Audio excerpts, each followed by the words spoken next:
Hi, I'm Celeste and welcome to Find Your Purple. Well, have you ever heard the expression, talk to the hand? I can remember how when my daughters were teenagers, there would be times where I could see their expressions close up.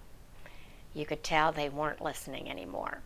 And I know personally from when I was a young woman, I would have that same experience, that I could feel my face freeze up because I didn't want to listen to whatever someone was telling me.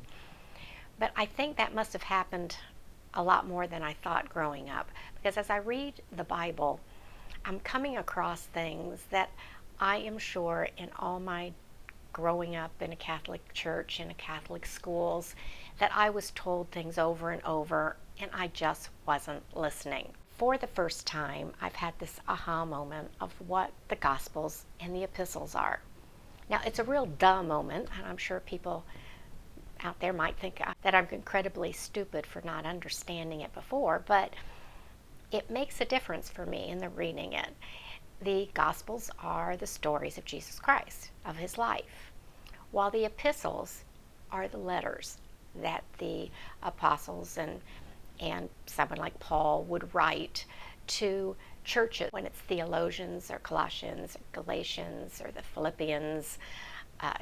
That's the church's communities he was writing to.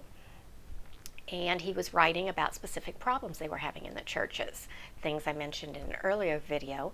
I mean, sometimes it's as basic as two women were fighting in the church and he wanted them to make up.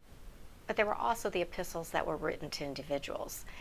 And what happened is that it made it come a little more alive to me. Paul was writing to Timothy, and I'll be talking about it probably in another video, because that really hit me, that Timothy was like a son to him in the faith, and he was guiding him, and he was his mentor, and he was encouraging Timothy, who I guess was a shy guy.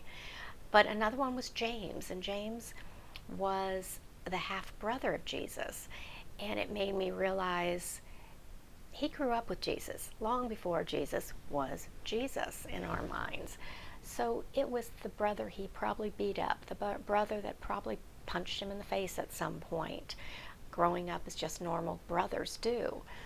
And yet he watched his brother come into his own and announce his faith and move on to be crucified and resurrected. But when I started thinking of these people in the letters as people, never before did I make that connection. As dumb as it sounds, the Bible has always been just a book, just stories. Where once I got into the epistles, it made me really drop down a level to realize these were people like us, with emotions like ours, with feelings, with people they loved and cared about, anger, impatience, dreams. And once I thought about it in those terms, it made me look at the life of Jesus in a different way, a little in a deeper way, I guess you'd say. It was an aha moment of what is an epistle and what is a gospel. But it is, again, in this first pass of the Bible, something that I realized I didn't understand before, and something that helps me move forward in my future readings. So that was my tidbit today for the Bible. As always, grab your cup of tea, sit back, and let's start sharing. Was I the only one that didn't realize what an epistle and a gospel were?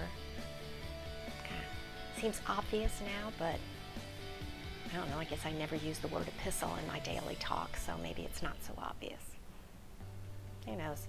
But until next time, bye-bye.